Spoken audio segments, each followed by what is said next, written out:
ರಾಮು ಎಂಬ ಒಬ್ಬ ವ್ಯಕ್ತಿ ತನ್ನ ಹೆಂಡತಿ ಸೀತಾ ಹಾಗೂ ತನ್ನ ತಾಯಿಯೊಂದಿಗೆ ರಂಗಪುರ ಎಂಬ ಒಂದು ಹಳ್ಳಿಯಲ್ಲಿ ವಾಸಿಸ್ತಾ ಇದ್ದ. ಅವನದು ಚಿಕ್ಕದಾದ ಚೊಕ್ಕದಾದ ಕುಟುಂಬ. ರಾಮು ತುಂಬಾ ಶ್ರಮಜೀವಿಯಾಗಿದ್ದ. ಅವರಿಗೆ ಆ ಊರಲ್ಲಿ ಸ್ವಲ್ಪ ಜಮೀನಿತ್ತು. ಅದರಲ್ಲಿ ಅವನು ಕಷ್ಟಪಟ್ಟು ಕೆಲಸ ಮಾಡ್ತಾ ಇದ್ದ. ತನ್ನ ಕುಟುಂಬದವರನ್ನು ಸಂತೋಷದಿಂದ ನೋಡ್ಕೋಬೇಕು ಅನ್ನೋದು ಅವನ ದೊಡ್ಡ ಕನಸಾಗಿತ್ತು. ಪ್ರತಿ ವರ್ಷ ಕೂಡ ಅವನ ಕಷ್ಟಕ್ಕೆ ಪ್ರತಿಫಲ ಸಿಗ್ತಾ ಇತ್ತು. ಅವನ ಹೊಲದಲ್ಲಿ ಒಳ್ಳೆಯ ಫಸಲು ಬರ್ತಾ ಇತ್ತು. ಹೊಲ ತೋಟದ ಜೊತೆಗೆ ರಾಮುವಿನ ಮನೆಯ ಮುಂದೆ ಒಂದು ಮಾಯಾ ಸೇಬಿನ ಮರ ಕೂಡ ಇತ್ತು. ಅಮ್ಮ, ನಮ್ಮ ಈ ಸೇಬಿನ ಹಣ್ಣಿನ ಮರದ ಬಗ್ಗೆ ಇಡೀ ಊರೇ ಮಾತಾಡ್ತಾ ಇದೆ. ಇದು ಎಷ್ಟೊಂದು ಚೆನ್ನಾಗಿ ಹಣ್ಣುಗಳನ್ನು ಬಿಟ್ಟಿದೆ ನೋಡು. ರಾಮು, ಇದು ಚಮತ್ಕಾರಿ ಸೇಬಿನ ಹಣ್ಣಿನ ಗಿಡ. ತುಂಬಾ ಅದೃಷ್ಟವಂತ ಗಿಡ ಕೂಡ. ಇದು ಯಾವಾಗಲೂ ಕೂಡ ನಮ್ಮ ಮನೇಲಿ ಇರಬೇಕು. ಇದು ನಮ್ಮ ಪೂರ್ವಜರಿಗೆ ಸಿಕ್ಕ ವರ. ಪ್ರತಿ ವರ್ಷದಂತೆ ಈ ವರ್ಷ ಕೂಡ ರಾಮುವಿನ ಹೊಲದಲ್ಲಿ ಒಳ್ಳೆಯ ಫಸಲು ಬಂತು. ಅದನ್ನು ಮಾರಿ ಅವನು ಒಳ್ಳೆಯ ಹಣನ ಪಡ್ಕೊಂಡ. ಇಷ್ಟು ಹಚ್ಚ ಹಸುರಾಗಿದ್ದ ರಂಗಪುರ ಹಳ್ಳಿಯಲ್ಲಿ ಒಂದು ವರ್ಷ ಭೀಕರವಾದ ಬರಗಾಲ ಬಂತು. ಮಳೆಯಿಲ್ಲದೆ ನೀರಿಲ್ಲದೆ ಹಳ್ಳ ಕೊಳ್ಳಗಳು ಬತ್ತಿ ಹೋಯಿತು. ಯಾರ ಹೊಲದಲ್ಲೂ ಕೂಡ ಫಸಲು ಬೆಳೆಯೋಕ್ಕೆ ಆಗದಷ್ಟು ಬರಗಾಲ ತೀವ್ರವಾಗ್ತಾ ಹೋಯಿತು. ಹಳ್ಳಿಯ ಜನರು ಇದರಿಂದ ಆಹಾರಕ್ಕೆ ಕೂಡ ಪರದಾಡುವ ಪರಿಸ್ಥಿತಿ ಎದುರಾಯಿತು. ಎಷ್ಟು ಬರಗಾಲ ಬಂದು ಭೂಮಿಯೆಲ್ಲ ಬತ್ತಿ ಹೋಗಿದ್ರೂ ಕೂಡ ರಾಮುವಿನ ಮನೆ ಮುಂದಿದ್ದ ಸೇಬಿನ ಮರ ಮಾತ್ರ ಹಾಗೆ ಹಚ್ಚ ಹಸುರಾಗಿ ಹಣ್ಣುಗಳನ್ನು ಬಿಡ್ತಾನೇ ಇತ್ತು. ಅದೇ ಊರಲ್ಲಿ ರಾಮ್ಲಾಲ್ ಎನ್ನುವ ಒಬ್ಬ ಕಟ್ಟಿಗೆ ವ್ಯಾಪಾರಿ ಇದ್ದ. ಅವನು ಆ ದಾರಿಯಲ್ಲಿ ನಡೆದು ಹೋಗ್ತಿರ್ಬೇಕಾದ್ರೆ ಅವನ ದೃಷ್ಟಿ ರಾಮುವಿನ ಮನೆ ಎದುರಿಗೆ ಇದ್ದ ಸೇಬಿನ ಮರದ ಮೇಲೆ ಬಿತ್ತು.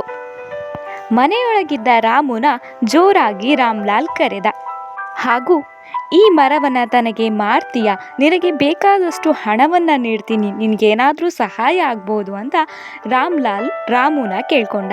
ಆದರೆ ರಾಮು ಅದಕ್ಕೆ ಒಪ್ಪಲಿಲ್ಲ. ಇದನ್ನು ಮಾರೋದಿಲ್ಲ ಅಂತ ಹೇಳ್ದ. ಇದನ್ನು ನೋಡಿದ ರಾಮುವಿನ ಹೆಂಡತಿ ಸೀತಾ ರಾಮುಗೆ ಬಯೋಕೆ ಶುರು ಮಾಡಿದ್ಲು. ಮನೆಯಲ್ಲಿ ಏನೂ ಇಲ್ಲ, ಬರಗಾಲ ಬಂದಿದೆ, ಹಣ ಕೂಡ ಇಲ್ಲ, ಫಸಲು ಇಲ್ಲ, ಆ ಮರದಿಂದ ಏನೂ ಪ್ರಯೋಜನ ಇಲ್ಲ, ಅದನ್ನು ಮಾರಿದ್ರೆ ಕೈ ತುಂಬ ಹಣನಾದರೂ ಸಿಗತ್ತೆ ಅಂತ ಹೇಳಿದ್ಲು. ಅವಳ ಮಾತಿನಂತೆ ತಾಯಿ ಮಾತನ್ನು ಕೇಳಿದ್ರೆ ಆ ಮರನ ಮಾರ್ದ. ಇದಾದ ಒಂದು ವಾರಕ್ಕೆ ಆ ಹಳ್ಳಿಯಲ್ಲಿ ಗುಡುಗು ಮಿಂಚು ಸಹಿತವಾಗಿ ಜೋರಾಗಿ ಮಳೆಯಾಯಿತು. ಒಂದು ವರ್ಷದಿಂದ ಬರಗಾಲ ಎದುರಿಸ್ತಿದ್ದಂತಹ ಹಳ್ಳಿಯಲ್ಲಿ ಹಸಿರಿನ ಸಂಪತ್ತು ಪುನಃ ಚಿಗುರೊಡೆಯೋಕ್ಕೆ ಶುರುವಾಯಿತು. ಇಡೀ ಊರೇ ಸಂಭ್ರಮಿಸ್ತಿತ್ತು. ಆದರೆ ರಾಮುನ ಹೊಲದಲ್ಲಿ ಮಾತ್ರ ಯಾವುದೇ ಫಸಲು ಬರಲಿಲ್ಲ. ಹೇಗಿದೆಯೋ ಹಾಗೇ ಭೂಮಿ ಬಾಯಿ ಬಿಟ್ಟೇ ಇತ್ತು. ಇದರಿಂದ ಅವನಿಗೆ ತುಂಬಾ ದುಃಖ ಆಗೋಕ್ಕೆ ಶುರುವಾಯಿತು. ತನಗಾದ ಅವಸ್ಥೆಯ ಬಗ್ಗೆ ಯೋಚಿಸ್ತಾ ಮನೆಗೆ ಹಿಂತಿರುಗುತ್ತಿರ್ಬೇಕಾದ್ರೆ ಅವನಿಗೆ ಒಬ್ಬ ಸ್ವಾಮೀಜಿ ಸಿಕ್ತ ಹಾಗೂ ಅವನು ಹೇಳ್ದ, ರಾಮು, ನೀನು ಆ ಚಮತ್ಕಾರಿ ಸೇಬಿನ ಮರವನ್ನು ಮಾರಿದ್ರಿಂದಲೇ ನಿನಗೆ ಈ ರೀತಿ ಪರಿಸ್ಥಿತಿ ಬಂದಿದೆ. ನೀನು ಚಿಂತಿಸಬೇಡ, ನಾನು ಇನ್ನೊಂದು ಸೇಬಿನ ಗಿಡವನ್ನು ಕೊಡ್ತೀನಿ, ಅದನ್ನು ತಗೊಂಡು ಹೋಗಿ ಮನೆಯ ಮುಂದೆ ನೆಡು ಅಂತ ಹೇಳ್ದ. ಅದೇ ರೀತಿ ರಾಮು ಆ ಸ್ವಾಮೀಜಿ ಕೊಟ್ಟ ಇನ್ನೊಂದು ಸೇಬಿನ ಗಿಡವನ್ನು ಮನೆ ಮುಂದೆ ಅದೇ ಜಾಗದಲ್ಲಿ ನೆಟ್ಟ. ಈ ವಿಷಯವನ್ನು ತನ್ನ ತಾಯಿ ಹಾಗೂ ಹೆಂಡತಿಗೆ ಸಹ ಹೇಳ್ದ.